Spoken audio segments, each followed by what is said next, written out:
Positive psychology is more about, hey, what's right with you and what's good with you. Again, dealing with more the present, what's happening right now with you, and building from where the traditional psychologist is left, from zero to plus.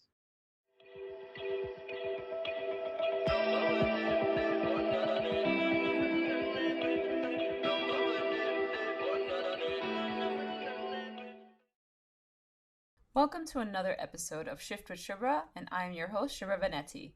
And here today we're going to have a conversation all about psychology, and more particularly, positive psychology. Now, everyone has heard about psychology, but what exactly is positive psychology? This is basically a new term that's hit the psychology streets recently. And positive psychology focuses on positive emotions and personal strengths.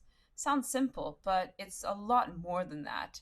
Having a happy and strong mind is more important than ever and is probably harder than ever at the moment. So, how can something like positive psychology, where you focus on positive emotions and personal strengths, help you to move beyond just surviving to flourishing? Well, today we're going to be finding out all about that. Our guest today is Shivi Graham, and she is a certified positive psychology coach. She also holds a master's in applied positive psychology and is the founder and director of Positive Prana. Positive Prana is an organization here in Singapore that aims to educate, support, and mentor people to make a gradual lifestyle change, increase their energy and well being while achieving their goals. So please help me welcome Shivi to today's episode to find out all about positive psychology and how it can help better your life. Today we're speaking to Shivi Graham. She's a certified positive psychology coach. She also holds a master's in applied positive psychology and is the founder and director of Positive Prana. And Shivi is here today to talk to us all about positive psychology, what it means, what is her work about, and what's the importance of it. So thank you very much, Shivi, for joining us today. Oh, it's great to be here. Thank you, Shubhra. And I would just really like to kick things off by finding out what exactly is positive psychology and how is this different to clinical psychology, or what maybe many of our viewers and listeners understand as a psychologist, for example, or a counselor. What is positive psychology all about in your work? Okay, so just to kind of explain this very briefly, it's like traditional psychology usually would ask you, hey, what's wrong with you? How can I fix you? So they focus more on your weaknesses and from kind of getting you, if you look at a scale from minus to zero to get you there, right? And positive psychology is more about, hey, what's right with you, right? And what's good with you. Again, dealing with more the present, what's happening right now with you, and building from where the traditional psychologist is left, from zero to plus. So that's the easiest way I can explain it. It's positive psychology is a really new field. It's a science of human flourishing, like we say. Hmm. It's uh, um, it's all about like feeling good and increasing your positive emotions, which will increase your energy. In short, right? Right. But obviously, there's a lot more to it. It's Mm. about all the positive aspects of human experience that make life worth living. That's the nutshell of version of it. So then, in terms of like what type of clients would come to a positive psychology coach compared to maybe a clinical a psychologist, for I think example? clinical, when we're talking, and as such, you need special training for that as well, which would require more psychotherapy based techniques like CBT or hypnotherapy. So it's more like, yeah, so somebody who comes to like a positive psychologist coach would be more like, hey, you know what, I need to, I can't figure out what to do with my life going ahead. And so things aren't really bad. That's saying, doesn't mean that, hey, they may be feeling pretty low and not clinically depressed, but yeah, hey, you know what, I'm going through anxiety and bits of like, hey, I've been really low, I can't seem to move on. So a little bit more like I would say, yeah. So I wouldn't touch people who have clinical depression or have been diagnosed with it and are on medication. But however, you can work with their therapist if they want to sort of try something new. and move on, just different tools. Yeah. Mm. So which type of clients usually are the ones that you work with then? Again, I work with a lot of youngsters actually, who basically just want really don't know how to head on, with their lives, perhaps, or it could be relationship issues, or couple therapy for that matter, but more sort of younger clients, which is really surprising. I thought, like, me being about 50 now, I'd be more sort of older people, but it's the younger generation I feel seems to be a little bit more confused, and I mean, I don't blame them. Look at what the world is going through. Yeah. So they're really going through a lot of uncertainty at this time.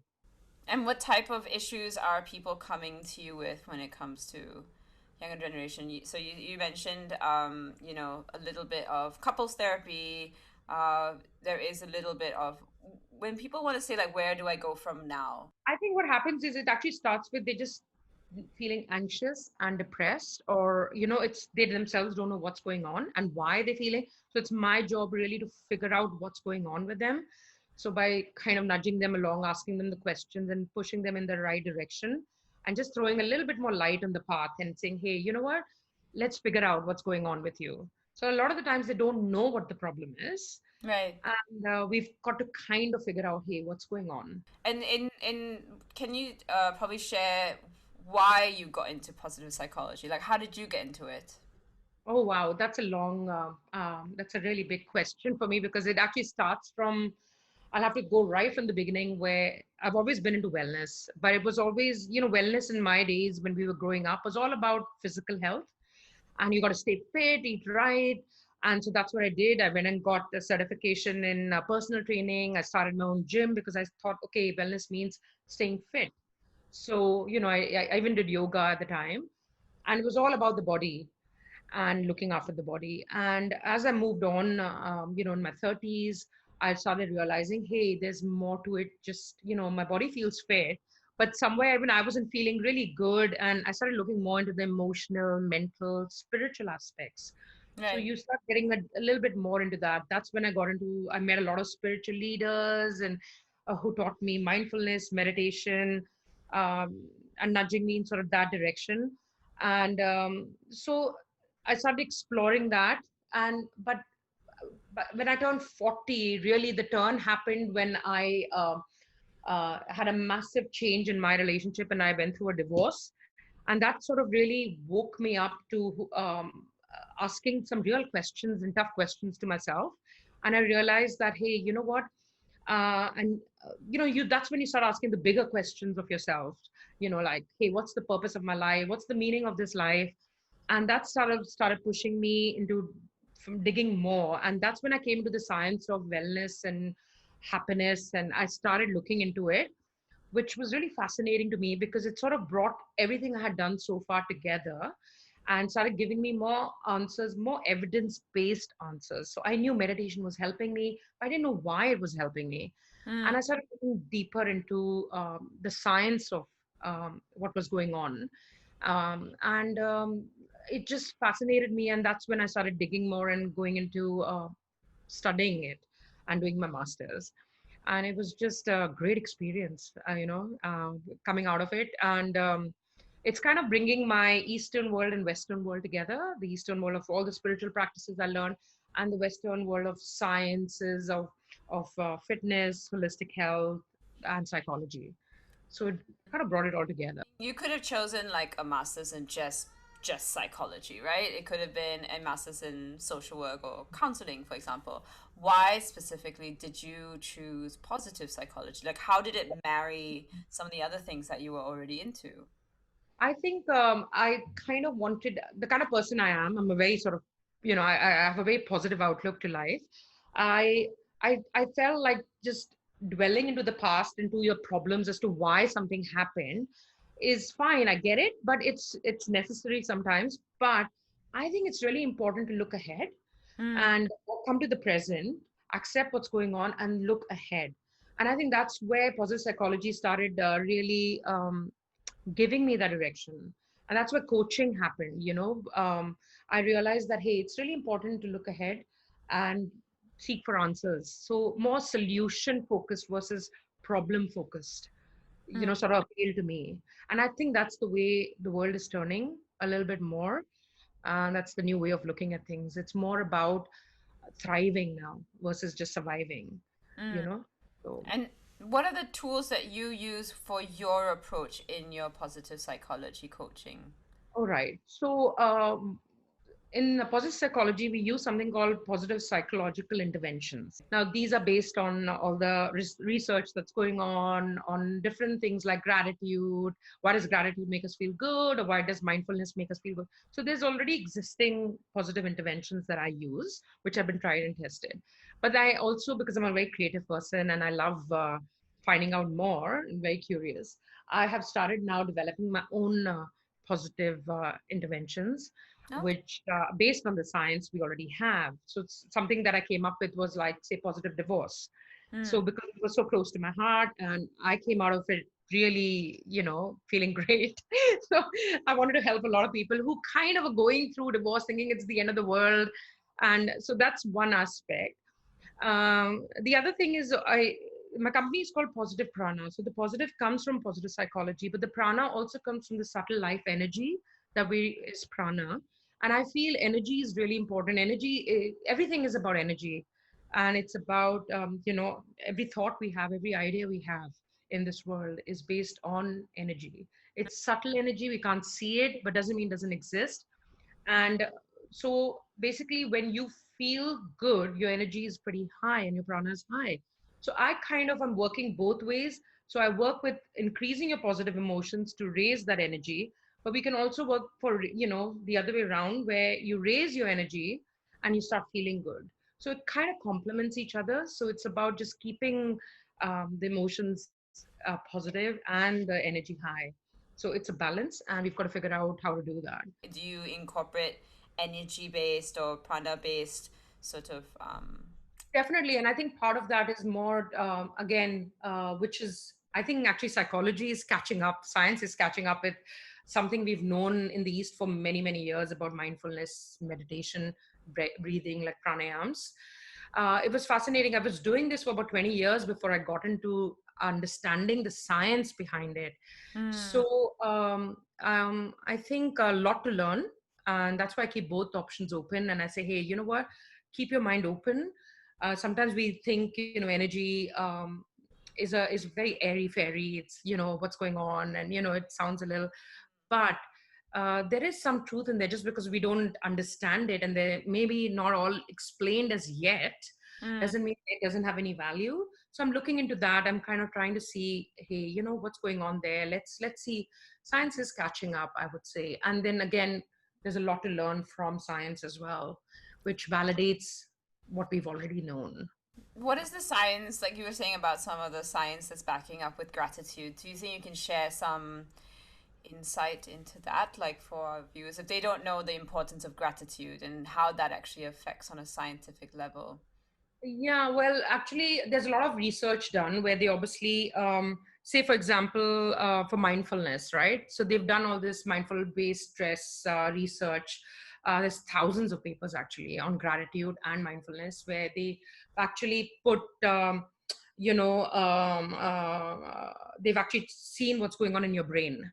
So, Mm, for example, they see that, hey, when you're in deep meditation, there's new neural pathways, positive pathways that are formed in your brain, mm, which are really good for you. And the front of your brain, which is the neocortex, mm, prefrontal neocortex, is actually grows. mm, Your brain actually grows, and it's this is called the new brain, and that's where you're benefiting. You're becoming more present, and you have more clarity. So you can actually see these areas light up. It's brilliant. It's fascinating because we have the obviously tools to do that now. mm, Um, so the plenty of papers I can post some for you. You can post it in your link later. mm, People can read. Um, Gratitude as well. I think we've always known about social connections and how important that is mm, to us. And it's now more about bringing the you and the thank you when I say, and how it makes people feel. So they've actually done studies on that as well. And I've actually found that gratitude becomes even, I mean, we know about the general, hey, you know what, gratitude journal, I write things that I'm grateful for. But when I put the you in the thank you, now I'm talking at another level where I'm connecting with you. Mm. And social connections, it's all about other people matter. And that's a big part of positive psychology. And they've done experiments and they found out that, yeah, when we actually express our gratitude, it Mm. creates positive relationships. People feel good.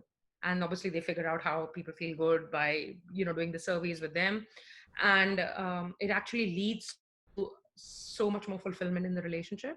Building up more better energy vibes between the people also that they're connected to as well. Yeah. It sounds so simple, but it's so profound and it can really change your life, your relationships. Mm. Yeah.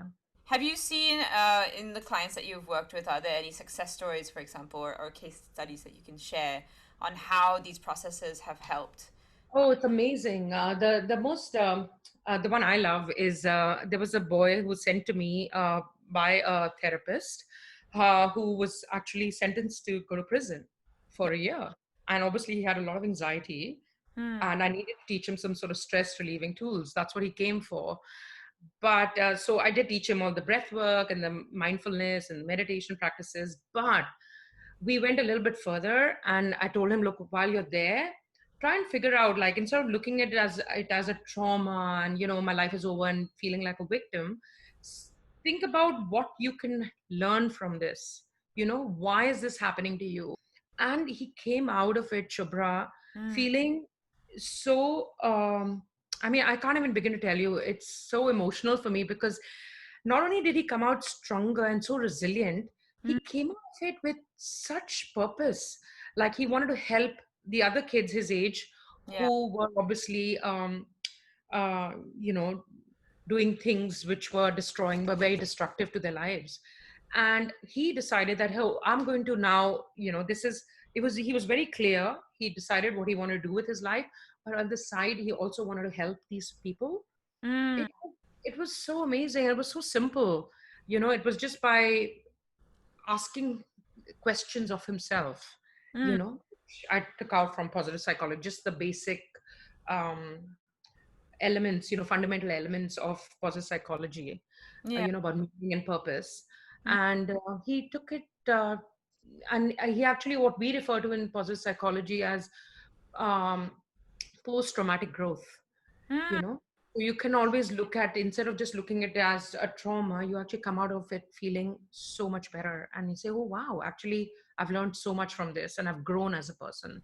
So Mm. that was really, to me, a very successful outcome. It's like amazing. That really is Yeah. amazing. I mean, victimization in that sense of victim, feeling like the victim or making yourself like the victim is, I think, it's almost like a plague in society somewhere. Um, and I think a lot of people keep saying, "Oh, but you need to think positive, think positive." I'm sure positive psychology people, like, people must view sometimes positive psychology as, oh, you're just thinking positive, but really, like, what is the deeper meaning of why thinking positive? Why is meaning and purpose significant? Why do you think it's significant to a person's well-being? Yeah, it's not about like a superficial way of, hey, you know what, have a positive outlook in life, you'll feel better.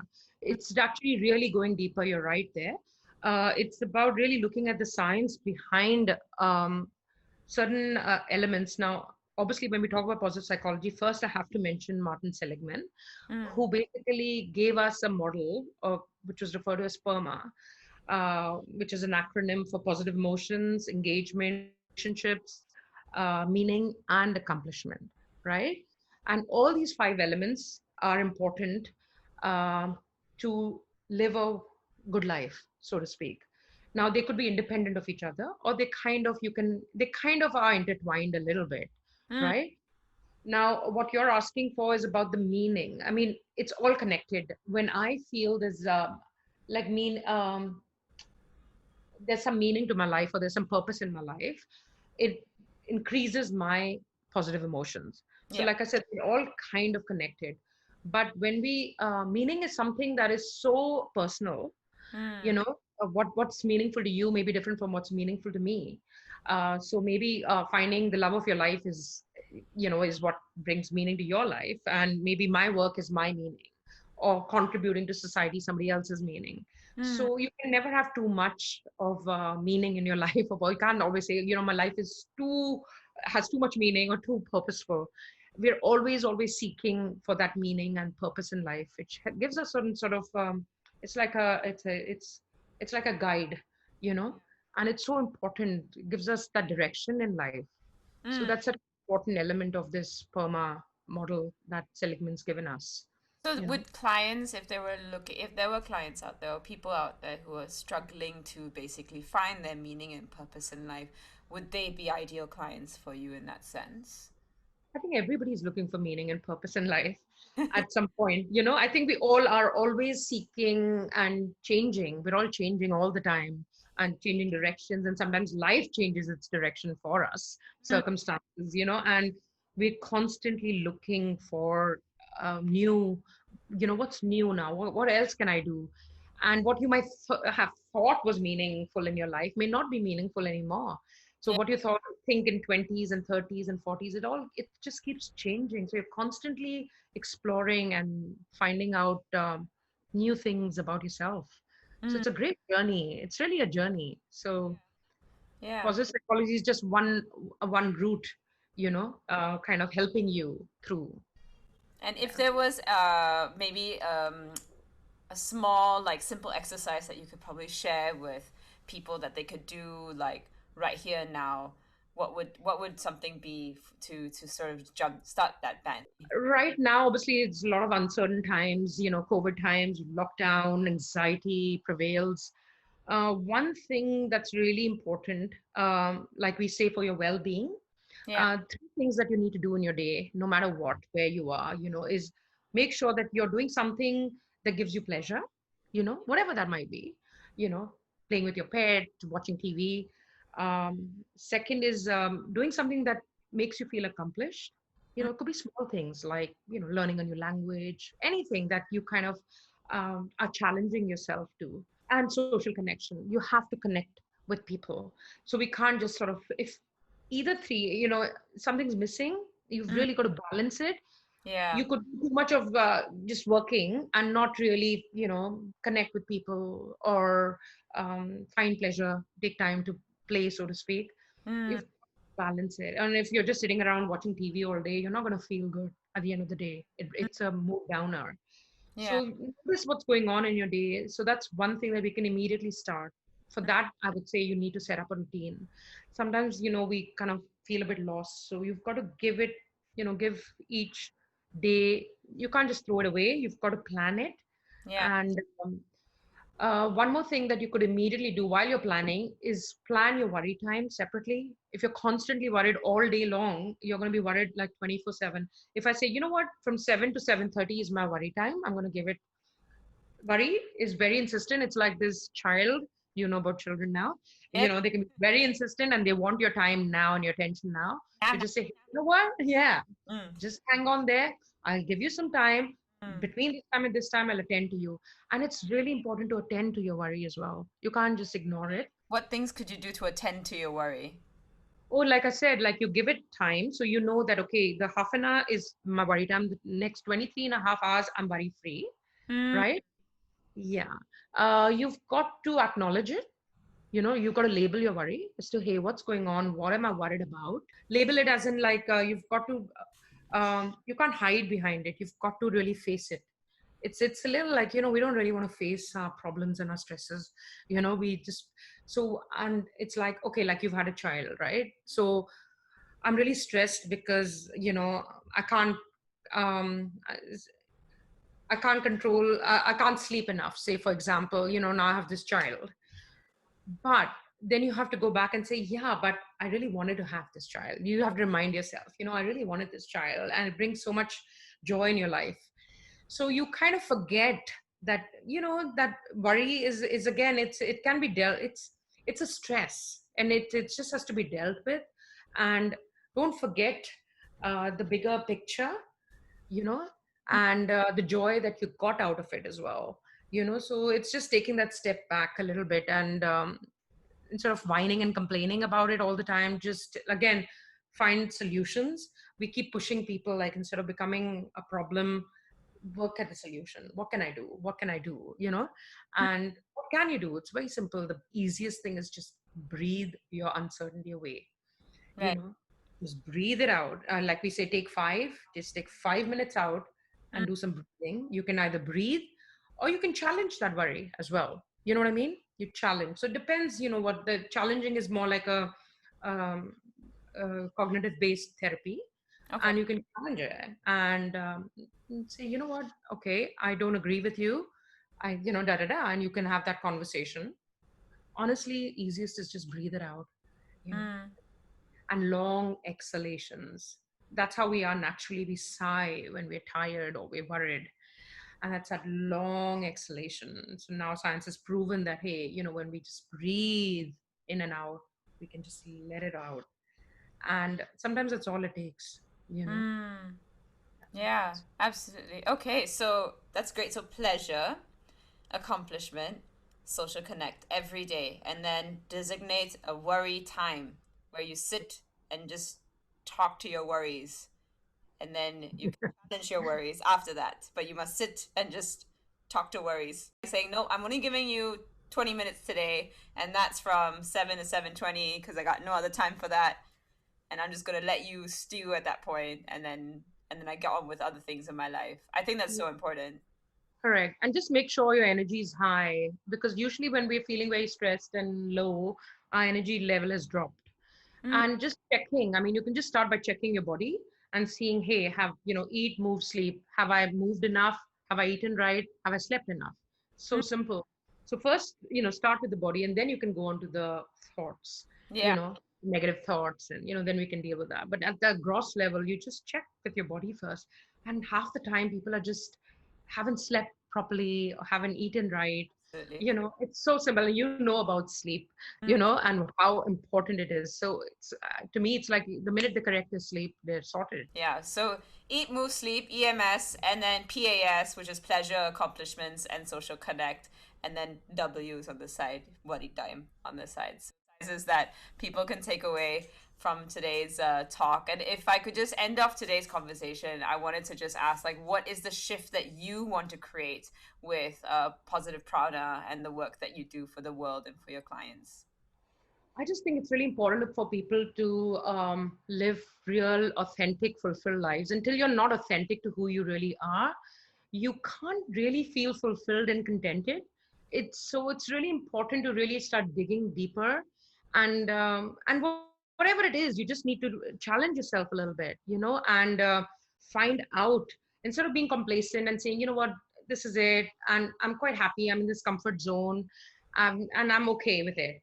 But somewhere you start feeling that discontent, and you don't understand what's happening. So Yeah. for me, it's so important to help people. Ever since I found out, I thought I was living pretty authentically, and I realized, actually no, I haven't even. There's so many layers to you. So I think just finding out who you are, just don't give up on yourself, and just keep finding out who you are. And if you can't, get help. You Mm, know what I mean? Get help. It's really there. Speak to friends, speak to a coach, speak to a counselor, whoever, you know, whoever's around to help you uh, find. Because sometimes it's really tough for us to see. It's all muddled up inside, and of course, meditation will help. mm, If you have no one else to help you with, sit and meditate. Meditation, you will find answers. mm. Yeah, so that's my goal, just to make sure that people live fully and authentically contented, happy lives. Mm. Okay, wonderful. I think at some point we're going to have a roundtable discussion on what authentic means to some people. But other than I think living, as you've already given quite a good definition, which is basically living true to who you are. And if you don't know what that is, then please go and seek the right tools, the right avenues of help to go and find out who you are, because that's so important to living a well and happy and an amazing life, essentially, I think. Well, thank you very much, Shivi, for joining us today on Shift with Shubhra. Whoever out there that wants to get in touch with Shivi will be providing her details in the show notes of this episode. So thank you very much again. Thank you, Shubha, for having me.